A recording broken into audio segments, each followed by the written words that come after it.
Hello friends, welcome back to our channel. ನಾವು ದಿನನಿತ್ಯ ಏನು ವಾಕ್ಯಗಳನ್ನು ಬಳಸ್ತೀವಿ, ಆ ಒಂದು ವಾಕ್ಯಗಳನ್ನು ನಾವು ಹೇಗೆ ಹೇಳೋದು, ಯಾವ ರೀತಿಯಾಗಿ ಇಂಗ್ಲೀಷ್ನಲ್ಲಿ ಹೇಳೋದು ಅನ್ನೋದನ್ನು ಇವತ್ತಿನ ಈ ಒಂದು ವಿಡಿಯೋದಲ್ಲಿ ತಿಳ್ಕೊಳ್ಳೋಣ. ನೀವೇನಾದರೂ ಇಂಗ್ಲೀಷ್ನಲ್ಲಿ ಕಾನ್ವರ್ಸೇಷನ್ ಮಾಡಬೇಕು, ಆಫೀಸ್ನಲ್ಲಾಗಿರ್ಬೋದು ಅಥವಾ ಮನೆಯಲ್ಲಿ ಆಗಿರ್ಬೋದು ಅಥವಾ ಮಕ್ಕಳ ಜೊತೆ ಆಗಿರ್ಬೋದು, ಹೇಗೆ ಕಾನ್ವರ್ಸೇಷನ್ನ ಮಾಡೋದು ಇಂಗ್ಲೀಷ್ನಲ್ಲಿ ಅನ್ನೋದನ್ನು ಇವತ್ತಿನ ಈ ಒಂದು ವಿಡಿಯೋದಲ್ಲಿ ಪ್ರಾಕ್ಟೀಸ್ ಮಾಡೋಣ.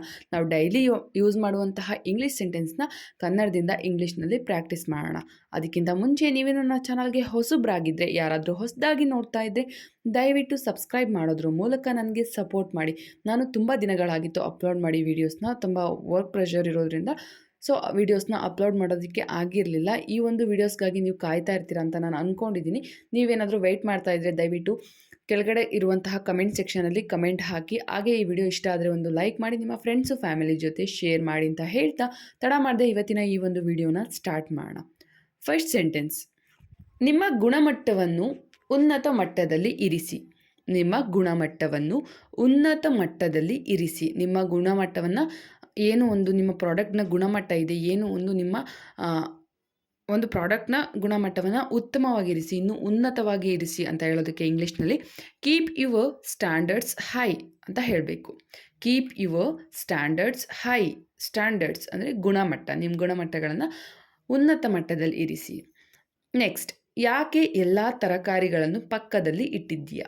ಯಾಕೆ ಎಲ್ಲ ತರಕಾರಿಗಳನ್ನು ಪಕ್ಕದಲ್ಲಿ ಇಟ್ಟಿದ್ದೀಯಾ? ನೀವು ನಿಮ್ಮ ಮಕ್ಕಳಿಗೆ ಮನೆಯಲ್ಲಿ ಏನಾದರೂ ಹಾಕ್ಕೊಟ್ಟಿರ್ತೀರ, ಆಗ ಅವು ತರಕಾರಿಗಳನ್ನೆಲ್ಲ ಆರಿಸಿ ಪಕ್ಕದಲ್ಲಿ ಇಟ್ಟಿರ್ತಾರೆ. ಯಾಕೆ ಎಲ್ಲ ತರಕಾರಿಗಳನ್ನ ಪಕ್ಕದಲ್ಲಿ ಇಟ್ಟಿದ್ದೀಯಾ ಅಂತ ಕೇಳೋದಕ್ಕೆ ಇಂಗ್ಲೀಷ್ನಲ್ಲಿ why have you kept vegetables aside? Don't eat. Don't eat ಅಂದರೆ ನೀನು ತಿನ್ನೋದಿಲ್ವಾ? ಇಲ್ಲಿ ನನ್ನ ಸೆಂಟೆನ್ಸ್ನ ಬಿಟ್ಟಿದ್ದೀನಿ. ಡೋಂಟ್ ಈಟ್ ಅಂದರೆ ತಿನ್ನೋದಿಲ್ವಾ. Why have you kept vegetables aside? Don't eat. ಯಾಕೆ ಎಲ್ಲ ತರಕಾರಿಗಳನ್ನು ಪಕ್ಕದಲ್ಲಿಟ್ಟಿದ್ಯಾ, ನೀನು ತಿನ್ನೋದಿಲ್ವಾ ಅಂತ ಕೇಳೋದಕ್ಕೆ ಈ ರೀತಿಯಾಗಿ ಹೇಳ್ಬೋದು. ಯಾವುದೇ ಕೆಲಸವನ್ನು ಮುಂದೂಡಬೇಡಿ. ಯಾವುದೇ ಕೆಲಸವನ್ನು ಮುಂದೂಡಬೇಡಿ. ಯಾವುದೋ ಒಂದು ಕೆಲಸವನ್ನು ಮಾಡ್ತಾ ಇರ್ತೀರ, ಆ ಒಂದು ಕೆಲಸನ ಮುಂದೂಡಬೇಡಿ, ಮುಂದಕ್ಕೆ ಹಾಕಬೇಡಿ, ಇವಾಗಿಂದ ಇವಾಗೇ ಮಾಡಬೇಕು ಅಂತ ಹೇಳೋದಕ್ಕೆ ಡೋಂಟ್ procrastinate any work.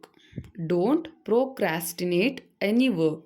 ಯಾವುದೇ ಕೆಲಸಗಳನ್ನು ಮುಂದೂಡಬೇಡಿ, ಮುಂದಕ್ಕೆ ಹಾಕಬೇಡಿ. ನೆಕ್ಸ್ಟ್: ಅವಳಿಗೆ ದೋಸೆ ಇಷ್ಟವಾಗುವುದಿಲ್ಲ. ಅವಳಿಗೆ ದೋಸೆ ಇಷ್ಟವಾಗುವುದಿಲ್ಲ. ಅವಳಿಗೆ ದೋಸೆ ತಿನ್ನೋದಕ್ಕೆ ಇಷ್ಟ ಆಗಲ್ಲ, ಅವಳು ದೋಸೆನ ತಿನ್ನೋದಿಲ್ಲ. ಅಥವಾ ನೀವು ಇಲ್ಲಿ ಯಾವುದು ತಿಂಡಿನ ತಿನ್ನಲ್ಲ, ಆ ಒಂದು ತಿಂಡಿನಲ್ಲಿ ಸೇರಿಸ್ಕೋಬೋದು. She don't like dosa. She don't like dosa. ಅವಳಿಗೆ ದೋಸೆ ಇಷ್ಟ ಆಗಲ್ಲ, ಅವಳಿಗೆ ದೋಸೆ ತಿನ್ನೋದಕ್ಕೆ ಇಷ್ಟ ಆಗಲ್ಲ. She don't like dosa. Next sentence: ನಾನೇನೂ ಮಾಡಿಲ್ಲ.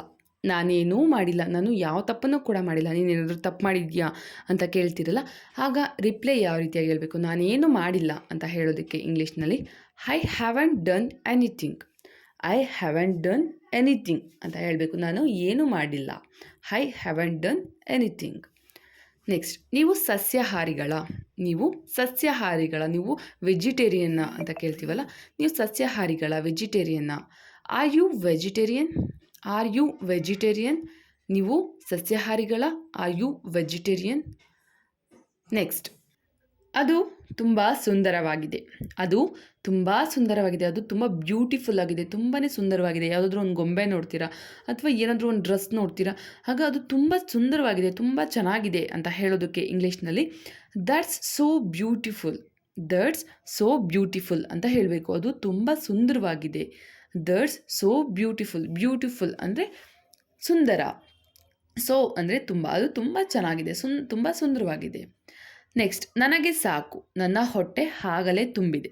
ನನಗೆ ಸಾಕು, ನನ್ನ ಹೊಟ್ಟೆ ಆಗಲೇ ತುಂಬಿದೆ. ಏನಾದರೂ ಒಂದು ಊಟ ಬಡಿಸ್ತಾ ಇರ್ತಾರೆ ಅಥವಾ ಏನಾದರೂ ಒಂದು ಫ್ರೂಟ್ಸ್ ಕೊಡ್ತಾ ಇರ್ತಾರೆ, ಸಾಕು ನನಗೆ ಸಾಕು, ನನ್ನ ಹೊಟ್ಟೆ ಈಗಾಗಲೇ ತುಂಬಿದೆ ಅಂತ ಹೇಳೋದಕ್ಕೆ it's enough for me, my stomach is full already. It's enough for me, my stomach is full already ಅಂತ ಹೇಳಬೇಕು. ನನಗೆ ಸಾಕು, ನನ್ನ ಹೊಟ್ಟೆ ಆಗಲೇ ತುಂಬಿದೆ, ನನ್ನ ಹೊಟ್ಟೆ ಫುಲ್ ಆಗಿದೆ.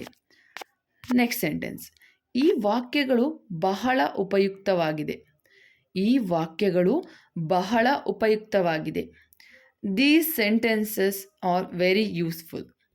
These sentences are very useful.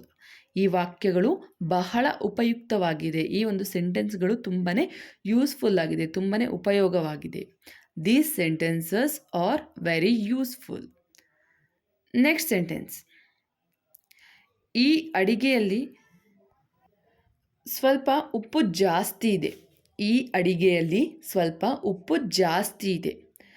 This dish taste bit salty. There is much salt in this dish. This dish taste bit salty. There is much salt in this dish. ಈ ಅಡಿಗೆಯಲ್ಲಿ ಸ್ವಲ್ಪ ಉಪ್ಪು ಜಾಸ್ತಿ ಇದೆ. ಈ ಅಡುಗೆನ ತಿನ್ನೋದಕ್ಕೆ ತುಂಬಾ ಉಪ್ಪಾಗಿದೆ, ಸ್ವಲ್ಪ ಜಾಸ್ತಿ ಇದೆ ಉಪ್ಪು ಅಂತ ಹೇಳೋದಕ್ಕೆ ಈ ರೀತಿಯಾಗಿ ಹೇಳ್ಬೋದು. ನೆಕ್ಸ್ಟ್ ಸೆಂಟೆನ್ಸ್, ಇದು ಕಷ್ಟವಲ್ಲ. ಇದು ಕಷ್ಟವಲ್ಲ. It's not rocket science. It's not rocket science. ಇದು ಏನು ರಾಕೆಟ್ ಸೈನ್ಸ್ ಥರ ಅಲ್ಲ, ಇದು ಕಷ್ಟ ಅಲ್ಲ ಅಂತ ಹೇಳೋದಕ್ಕೆ ಬೇರೆ ವರ್ಡ್ನ ಯೂಸ್ ಮಾಡ್ಬೋದು. ಬಟ್ ಇಲ್ಲಿ ನೀವು ಟ್ರಿಕ್ಕಿಯಾಗಿ ಹೇಳಬೇಕು ಅಂದರೆ ಇಟ್ಸ್ ನಾಟ್ ರಾಕೆಟ್ ಸೈನ್ಸ್ ಅಂತ ಹೇಳ್ಬೋದು. ಇದು ಏನು ಕಷ್ಟ ಅಲ್ಲ. ನೆಕ್ಸ್ಟ್, ಅಡಿಗೆ ಮಾಡೋದು ಹೇಗೆ ಕಲಿತ್ರಿ. ಅಡುಗೆ ಮಾಡೋದು ಹೇಗೆ ಕಲಿತ್ರಿ. ಯಾರಾದರೂ ತುಂಬ ಚೆನ್ನಾಗಿ ಅಡುಗೆ ಮಾಡ್ತಾ ಇರ್ತಾರೆ, ಅವ್ರಿಗೆ ಕೇಳ್ತಿರಲ್ಲ, ನೀವು ಅಡುಗೆ ಮಾಡೋದನ್ನು ಹೆಂಗೆ ಕಲ್ತ್ರಿ, ತುಂಬ ಚೆನ್ನಾಗಿದೆ, ಹೇಗೆ ಕಲ್ತ್ರಿ ಅಂತ ಕೇಳೋದಕ್ಕೆ how did you learn to cook. How did you learn to cook ಅಂತ ಕೇಳಬೇಕು. ನೀವು ಅಡುಗೆ ಮಾಡೋದನ್ನು ಹೇಗೆ ಕಲ್ತ್ರಿ. ನೆಕ್ಸ್ಟ್, ಇದು ಸರಿ ಇಲ್ಲ. ಇದು ಸರಿ ಇಲ್ಲ. This is not fair. This is not fair. ಇದು ಸರಿ ಇಲ್ಲ. ಇದು ಸರಿ ಇಲ್ಲ, ನೀನು ಮಾಡ್ತಾ ಇರೋದು ಸರಿ ಇಲ್ಲ, ನೀನು ಮಾಡ್ತಾ ಇರೋದು ತಪ್ಪಿದೆ. This is not fair. Next, ಈ ಅಡುಗೆ ನಾನು ಮೊದಲ ಸಲ ಟ್ರೈ ಮಾಡಿದ್ದೀನಿ. ಈ ಅಡುಗೆ ನಾನು ಮೊದಲ ಸಲ ಟ್ರೈ ಮಾಡಿದ್ದೀನಿ. I have tried this dish first time. I have tried this dish first time. ನಾನು ಈ ಅಡುಗೆನ ಫಸ್ಟ್ ಟೈಮ್ ಟ್ರೈ ಮಾಡಿದ್ದೀನಿ. ಇದು ತುಂಬ ಚೆನ್ನಾಗಿ ಬಂದಿದೆ, ನಾನು ಈ ಅಡುಗೆನ ಫಸ್ಟ್ ಟೈಮ್ ಟ್ರೈ ಮಾಡಿದ್ದೀನಿ ಅಂತ ಹೇಳೋದಕ್ಕೆ I have tried this dish first time ಅಂತ ಹೇಳಬೇಕು. ನೆಕ್ಸ್ಟ್, ಆದಷ್ಟು ಬೇಗ. ಆದಷ್ಟು ಬೇಗ. ಆದಷ್ಟು ಬೇಗ ಮಾಡಿ, ಆದಷ್ಟು ಬೇಗ ಈ ಕೆಲಸನ ಮಾಡಿ. Has soon has possible. Has soon has possible. ಆದಷ್ಟು ಬೇಗ ಮಾಡಿ, ಎಷ್ಟು ಬೇಗ ಆಗುತ್ತೋ ಅಷ್ಟು ಬೇಗ ಮಾಡಿ. As soon as possible. Next sentence, ಈ ಅಡುಗೆ ರುಚಿ ಹೇಗಿದೆ ಅಂತ ಹೇಳ್ತೀರಾ. ಈ ಅಡುಗೆ ರುಚಿ ಹೇಗಿದೆ ಅಂತ ಹೇಳ್ತೀಯಾ. ಏನಾದರೂ ಒಂದು ಅಡುಗೆನ ಮಾಡಿರ್ತೀಯ, ಅದನ್ನು ಕೇಳಬೇಕು ಅಂದಾಗ ಈ ಅಡುಗೆ ಟೇಸ್ಟ್ ಹೇಗಿದೆ ಒಂಚೂರು ಹೇಳ್ತೀರಾ ಪ್ಲೀಸ್, ಒಂಚೂರು ಹೇಳಿ ಹೇಗಿದೆ ಅಡುಗೆ ರುಚಿ ಅಂತ ಕೇಳೋದಕ್ಕೆ could you taste this dish and tell about it. Could you taste this dish and tell about it.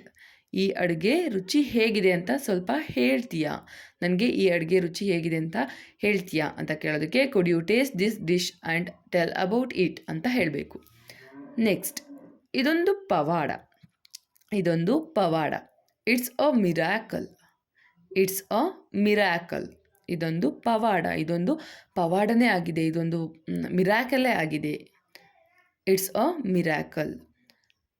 Next, ನಿಮ್ಮ ಬಾಯಿಯಲ್ಲಿ ಏನು ಇಟ್ಕೊಂಡಿದ್ದೀರಾ. ನಿಮ್ಮ ಬಾಯಲ್ಲಿ ಏನು ಇಟ್ಕೊಂಡಿದ್ದೀರಾ, ನಿಮ್ಮ ಬಾಯಿ ಒಳಗಡೆ ಏನಿದೆ ತೋರಿಸಿ ಅಂತ ಕೇಳ್ತೀವಲ್ಲ, ನಿಮ್ಮ ಬಾಯಲ್ಲಿ ಏನು ಇಟ್ಕೊಂಡಿದ್ದೀರಾ ಅಂತ ಕೇಳೋದಕ್ಕೆ cat got your tongue. Cat got your tongue.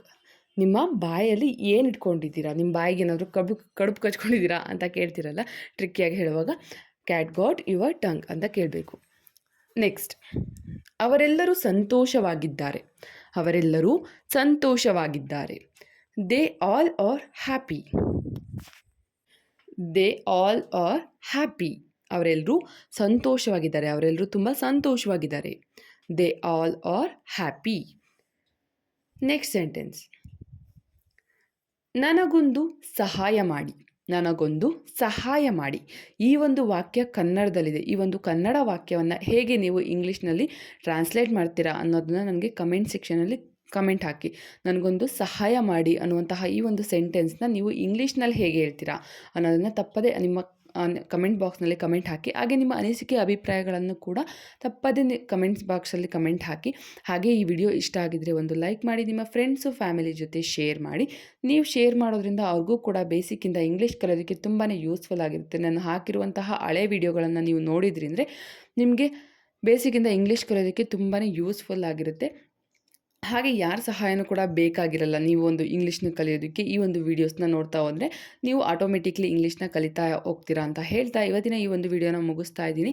Next ಇನ್ನೊಂದು ಒಳ್ಳೆ ವೀಡಿಯೋದೊಂದಿಗೆ ಬರ್ತೀನಿ. ಅಲ್ಲಿವರೆಗೂ ನನ್ನ ಚಾನಲಲ್ಲಿರುವಂತಹ ಎಲ್ಲ ವೀಡಿಯೋಸ್‌ನು ನೋಡಿ, ಆ ಒಂದು ವೀಡಿಯೋಸ್‌ನಿಂದ ಇಂಗ್ಲೀಷ್ ಕಲಿಯೋದಕ್ಕೆ ತುಂಬಾ ಯೂಸ್‌ಫುಲ್ ಆಗಿರುತ್ತೆ ಅಂತ ಹೇಳ್ತಾ ಇವತ್ತಿನ ಈ ಒಂದು ವೀಡಿಯೋನ ಮುಗಿಸ್ತಾ ಇದ್ದೀನಿ. ನೆಕ್ಸ್ಟ್ ಇನ್ನೊಂದು ಒಳ್ಳೆ ವೀಡಿಯೋದೊಂದಿಗೆ ಬರ್ತೀನಿ. ಜೈ ಹಿಂದ್, ಜೈ ಕರ್ನಾಟಕ ಮಾತೆ. Keep watching my channel.